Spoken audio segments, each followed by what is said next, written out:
ಖರ್ಗೆ ಅವ್ರು ಭೇಟಿಯಾಗಿದ್ರಿ. ನಮ್ಮ ಪಕ್ಷದ ವರಿಷ್ಠರು ಹೈಕಮಾಂಡ್ ಮುಂದಕ್ಕೆ ಏನೇನು ಮಾಡಬೇಕು ಅಂತ ತಿಳಿಸ್ಬೇಕು.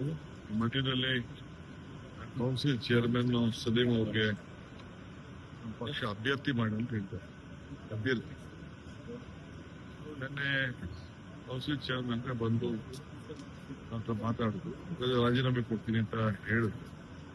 ಬಹಳ ಸಂತೋಷ ಅಂತ ಒಪ್ಕೊಂಡು ರಾಜೀನಾಮೆನೂ ಕೊಟ್ಟು ರಾಜೀನಾಮೆನೂ ಅಕ್ಸೆಪ್ಟ್ ಆಯ್ತು. ನಿಮ್ಮ ಮುಂದೆನೋ ಹೇಳಿದ್ರು. ಅದಾದ್ಮೇಲೆ ಗವರ್ನರ್ಗೆ ಹೋಗಿ ಒಂದು ಕಂಪ್ಲೇಂಟ್ ಕೊಟ್ಟಿದ್ದಾರೆ, ನನಗೆ ಬಲವಂತ ಮಾಡಿ ಮಾಡಿದ್ರು ಅಂತ.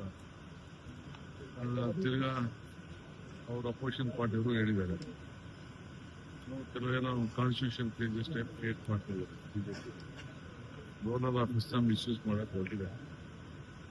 ಸೊ ನಾನೋಗಿ ಗವರ್ನರ್ಗೆ ಭೇಟಿ ಮಾಡಿದೆ. ನಾನು ಸಾದರ್ ಅವರು ಭೇಟಿ ಮಾಡಿ ಗವರ್ನರ್ ಹೇಳಿದ್ರು, ವಾಲಂಟಿಯರ್ ಆಗಿ ಕೊಟ್ಟಿದ್ದಾರೆ. ಇಲ್ಲ ನಾನು ಅವಿಶ್ವಾಸ ನಿರ್ಣಯ ಮಂಡನೆ ಮಾಡಕ್ಕೆ ನಮ್ಮವರೆಲ್ಲ ಸೈನ್ ಹಾಕಿ ಕೊಟ್ಟಿದ್ರು. ಬೇಡ ಅಂತ ಹೇಳ್ದ. ಪಾಪ ಅವ್ರು ಬಹಳ ಗೌರವದಿಂದ ಒಪ್ಕೊಂಡವ್ರು. ಅವರೇ ಕರೆದು ಅವರೇ ಟೈಪ್ ಮಾಡಿ ಕೊಟ್ಟಿದ್ರು. ಆಮೇಲೆ ಕೊನೆಗೆ ಅವ್ರದೇ ಆದಂತ ಅಭಿಪ್ರಾಯ ಬಂದಿದ್ದಾರೆ. ಸಾರಿ ಬಂದಿದೆ ದೊಡ್ಡ ಹಿರಿಯ ನಾಯಕರಿಗೆ ಅವರ ಬಿಜೆಪಿಯವರು ಹರಾಸ್ ಮಾಡ್ತಾ ಇದ್ದಾರೆ. ನಾನು ಅದನ್ನ ಎಲ್ಲ ಕಂಪ್ಲೀಟ್ ತಿಳಿಸಿದ್ದೇನೆ. ಗವರ್ನರ್ಗೂ ಹೇಳಿದ್ದೀನಿ, ನಿಮ್ಮ ಕಾನೂನು ಚೌಕಟ್ಟಿನಲ್ಲಿ, ಯಾಕೆಂದ್ರೆ ಹಿಂದೆ ಎಲ್ಲ ಬೇಕಾದಷ್ಟು ಪ್ರೆಸಿಡೆಂಟ್ಗಳಿದೆ, ಅವರೇ ಮಾಡಿದಂತ ಪ್ರೆಸಿಡೆಂಟ್ಗಳಿದೆ. ಡೆಪ್ಟಿ ಚೇರ್ಮನ್ ಕೊಡಬೇಕು ಅಂತ ಡೆಪ್ಟಿ ಚೇರ್ಮನ್ ಇಲ್ಲದೆ ಹೋದಾಗ ಆಫೀಸ್ಗೆ ಕೊಟ್ಟಿದ್ದಾರೆ. ಇಟ್ ಇಸ್ ನಾಟ್ ವ್ಯಕ್ತಿ ಅಲ್ಲ, ಮತ್ತೆ ಅಲ್ಲ, ಆಫೀಸ್ ಕೊಟ್ಟಿದ್ದಾರೆ. ಅಕ್ಸೆಪ್ಟ್ ಆಗಿದೆ, ನೋಟಿಫಿಕೇಶನ್ ಆಗಿದೆ, ಎಲ್ಲ ಕಂಪ್ಲೀಟ್ ಲೀಗಲ್ ಪಾಯಿಂಟ್ ಎಲ್ಲ ಹೇಳ್ತೇನೆ. ನನ್ನ ಗಮನಕ್ಕೆ ತರಬೇಕಾಗಿದೆ. ಬಟ್ ಫುಲ್ ಫ್ಲೆಡ್ಜ್ ಕ್ಯಾಬಿನೆಟ್ ಇನ್ನೂ ಆಗಿಲ್ಲ ಅಂತ. ಯಾರಾಗಿಲ್ಲ, ಒಂದೇ ಒಂದು ಕಾಲಿದೆ ಅಷ್ಟೇ. ಒಂದೇ ಒಂದು ಅದೇ ಒಂದು ಕಾಲಿದೆ, ಮಹಿಳೆ ಕೋರ್ಟ್ ಅಂತ. ಒಂದು ಮಹಿಳೆ ಕೊಡ್ಲೇಬೇಕು. ಅದು ಯಾವಾಗ ಆಗ್ಬೋದು? ಒಂದ್ 2 ದಿನ ಅಥವಾ ಅದೇನು ಅಷ್ಟು ಅರ್ಜೆಂಟ್ ಏನಿಲ್ಲ. ಮಹಿಳೆ ಕೊಡ್ಬೇಕು, ಕೊಡ್ತೀವಿ. ಸರ್, ಈಗ ನಾಗೇಂದ್ರ ಅವರು ಖಾತೆ ಹಂಚಿಕೆ ಸಂಬಂಧ ಸರ್, ಈಗಾಗಲೇ ಸಚಿವ ಸ್ಥಾನ ನೀಡಿದೀರಾ, ಖಾತೆ ಹಂಚಿಕೆ ಬೇರೆ ಹತ್ರ ಬರ್ತಿದೆ. ಇನ್ 3 ದಿನ, ನಾಳೆ ಮತ್ತೆ 3 ದಿನ. ಎಷ್ಟು ದಿನ ಇತ್ತು, ಯಡಿಯೂರಪ್ಪನವ್ರು ಎಷ್ಟು ದಿನ ಇದ್ರು.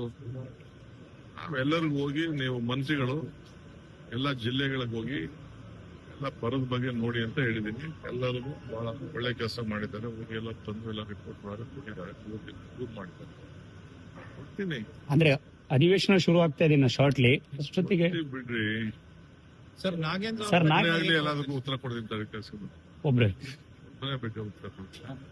ಖಾತೆನೆ ಕೊಡ್ಬೇಕು ಅಂತ ನಾಳೆನೆ ಕೊಡ್ಬೇಕು ಅಂತ ಹೇಳಿ ಒಬ್ಬನೇ ಎಲ್ಲಾ ಖಾತೆಗೂ ಈಗ ಕೊಡ್ತೀನಿ. ಇಲ್ಲ ಅಲ್ಲೇ ನೀವು ಒಬ್ಬ ಕೊಡ್ಬೇಕು, ನೀವು ಹೋಗ್ಬೇಕು. ಅದಕ್ಕೆ ಆಗ್ತದೆ ಕೆಲಸ.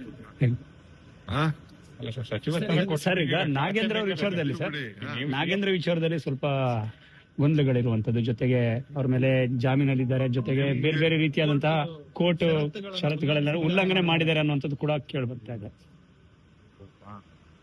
ಯಾರ ಮೇಲೆ ಕೇಸ್ ಇಲ್ಲ ಈ ದೇಶದಲ್ಲಿ?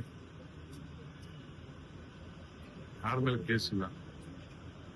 ಕುಮಾರಸ್ವಾಮಿ ಅವರು ಜಾಮೀನು ತಗೊಂಡಿಲ್ವಾ? ಡಿ ಕೆ ಶಿವಕುಮಾರ್ ಜಾಮೀನು ತಗೊಂಡಿಲ್ಲ? ಎಷ್ಟು ಜನ ಮಂತ್ರಿ ಆಗಿದ್ದವರೆಲ್ಲ ಜಾಮೀನು ತಗೊಂಡಿಲ್ವಾ? ಈಗಿರೋಲ್ಲ ತಗೊಂಡಿಲ್ವಾ? ಎಷ್ಟು ಜನ ಕೇಸ್? ಕಾನೂನು ಉಲ್ಲಂಘನೆ ಮಾಡಿದ್ದಾರೆ ಅಂತ, ಷರತ್ತುಗಳ ಉಲ್ಲಂಘನೆ ಆಗಿದೆ ಅಂತ.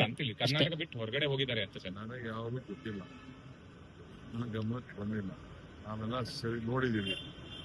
ಅವ್ರ ಮೇಲೆ ಯಾವ್ದು ಉಲ್ಲಂಘನೆ ಆಯ್ತು ಅಂತ ಹೇಳಿ ಅವ್ರಿಗೆ ಯಾವ್ದೋ ಶಿಕ್ಷೆ ಕೊಟ್ಟು ಜೈಲು ಪರ್ಮನೆಂಟ್ ಆಗಿರುವಂತ ಯಾವ ಆದೇಶ ಕೊಟ್ಟಿಲ್ಲ. ಕಾನೂನು ಇದೆ, ಕಾನೂನು ನೋಡ್ತೇವೆ. ಅಪೋಸಿಷನ್ ಪಾರ್ಟಿಗೆ ಏನೋ ಸುದ್ದಿ ಬೇಕಲ್ಲ, ಚರ್ಚೆ ಮಾಡ್ತಾ ಇರ್ಲಿ.